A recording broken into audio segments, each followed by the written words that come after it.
Donald Trump আবারও মার্কিন president নির্বাচিত হয়েছেন। আমি প্রথমে দুটি কথা আপনাদেরকে বলতে চাই। এক নম্বর বিষয় হচ্ছে যে মার্কিনিরা অনেক বিষয়, অনেক কথা, অনেক নসিহত, অনেক উপদেশ আমাদেরকে দিলেও নিজেদের ভালোর জন্য যেটা করা প্রয়োজন তারা সবসময় সেটা বেছে নেয় এবং সেটা করার চেষ্টা করে।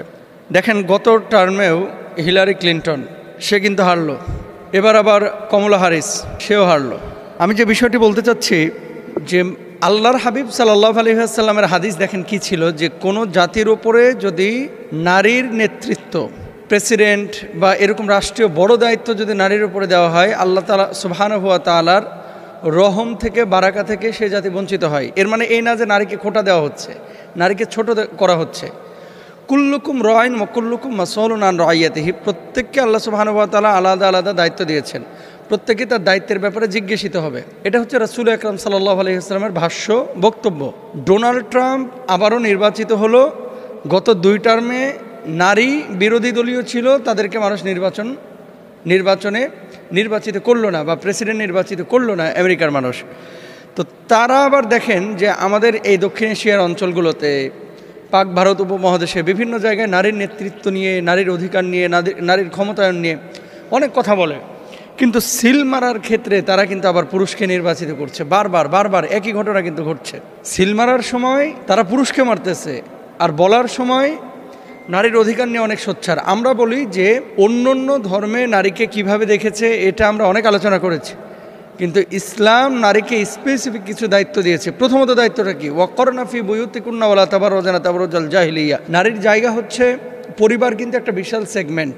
এখানে সন্ততি আছে, এখানে পরিবার সামলানোর বিষয় আছে, এখানে স্বামীর দেখভালের বিষয় আছে, পারিপার্শ্বিক কিছু বিষয় আছে। এরপরে যদি নারী সময় পায়, বাইরে তো কাজ করতে পারে, ইসলাম অনুমোদন দিয়েছে। কিন্তু প্রথমত মার্কিনিরা কখনোই তারা প্রেসিডেন্ট হিসাবে নারীকে চায় নাই, তারা সবসময় পুরুষকেই চেয়েছে। বারাক ওবামার সময়, জো বাইডেনের সময়, ডোনাল্ড ট্রাম্পের সময়, এর আগে আবার ডোনাল্ড ট্রাম্প ছিল সেই সময়, তারপরে জর্জ ডব্লিউ বুশের সময়, সব সময়গুলোতে আমরা দেখেছি যে নির্বাচনের ক্ষেত্রে সবসময় তো নারী বিরোধী দল ছিল না, কিন্তু তারা পুরুষদেরকে বেছে নিয়েছে। এবার আসেন, ডোনাল্ড ট্রাম্প আসলে ইসলামের জন্য কল্যাণকর নাকি ক্ষতিকর? তিনি খ্রিস্ট ধর্মে বিশ্বাসী, খ্রিস্টান ধর্মের বিশ্বাসী। এখন মুদ্রার এপিঠ ওপিঠ। ব্যক্তি হিসেবে যদি আপনি বলেন, এবারের ভোটের যে আগে তিনি প্রতিজ্ঞা করেছিলেন যে বাইডেন যে আপনার সারা পৃথিবীতে যুদ্ধ বাঁধিয়ে দিয়েছে, বা মুসলিম বিশ্বের সাথে আমেরিকার যে একটা সম্পর্ক নষ্টের দিকে গিয়েছে, এখান থেকে ফিরে ডোনাল্ড ট্রাম্প বলেছে আমি বিশ্বে যুদ্ধ বন্ধ করব। এটা একটা ভালো কথা বলেছে। এবং মুসলিম যারা ভোটার, আপনারা সকলে জানেন, ভোটের শেষ পর্যায়ে এসে মুসলমানরা কিন্তু ট্রাম্পের দিকে ঝুঁকে গিয়েছিল। মুসলিমরা কমলা হ্যারিসের চাইতে ট্রাম্পের দিকে বেশি ঝুঁকেছিল, অর্থাৎ আপনার রিপাবলিকানদের দিকে।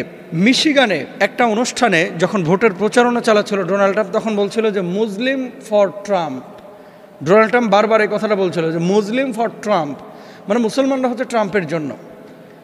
এরপরে তিনি বলেছিলেন ট্রাম্পও মুসলমানদের জন্য। তিনি বুঝাইতে চেয়েছিলেন যে মুসলমান যারা মিশিগানে ইলেকটোরাল ভোট প্রায় 12টা আছে, যেটা আমেরিকার প্রেসিডেন্ট নির্বাচনের ক্ষেত্রে ভালো প্রভাব ফেলে। তো মিশিগানে বাংলাদেশ, ভারত, পাকিস্তানের মুসলমানের চাইতে কিন্তু আরব বিশ্বের মুসলমান বেশি, যারা মার্কিন নাগরিক, পরবর্তীতে নাগরিকত্ব পেয়েছে। তো এই ভোট ব্যাংকটাকে কাজে লাগাইতে চেয়েছিল হচ্ছে ডোনাল্ড ট্রাম্প, এবং সে পেরেছে।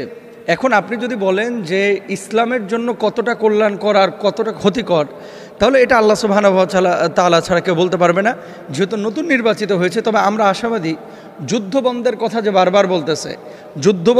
যে বারবার বলতেছে, এটা পজিটিভ দিক। যদি যুদ্ধ বন্ধ হয়, আমার ফিলিস্তিনের মানুষগুলো রক্ষা পাবে, ইয়ামানের মানুষগুলো রক্ষা পাবে, ইরাকের মুসলমানরা রক্ষা পাবে, অন্য নিপীড়িত মুসলমানরা রক্ষা পাবে। আমরা চাই যে মুসলিম বিশ্ব ভালো থাকুক, অন্যান্য ধর্মের মানুষগুলো বিশ্বে ভালো থাকুক। যুদ্ধ বিগ্রহ প্রয়োজনে তেমন অনুমোদন করে, কিন্তু সেই যুদ্ধ বিগ্রহ বছরের পরে বছর, মাসের পর মাস চলতে থাকবে। এটা আসলে মানবতার চরমভাবে ভুলুণ্ঠিত হয়, চরমভাবে মানুষের মনুষ্যত্ববোধের ক্ষতি হয়, মানুষের মৌলিক অধিকারের ক্ষতি হয়, মানুষের জানমালের এবং নিরাপত্তার ক্ষতি হয়, মানুষের জীবন শঙ্কার মধ্যে পড়ে। এই জন্য ডোনাল্ড ট্রাম্প যেহেতু নির্বাচিত হয়েছে, আমরা ব্যক্তিগতভাবে খুব বেশি আশাবাদীও না, আবার খুব বেশি হতাশও না, কারণ মানুষ তো অতীত থেকে শিক্ষা গ্রহণ করে।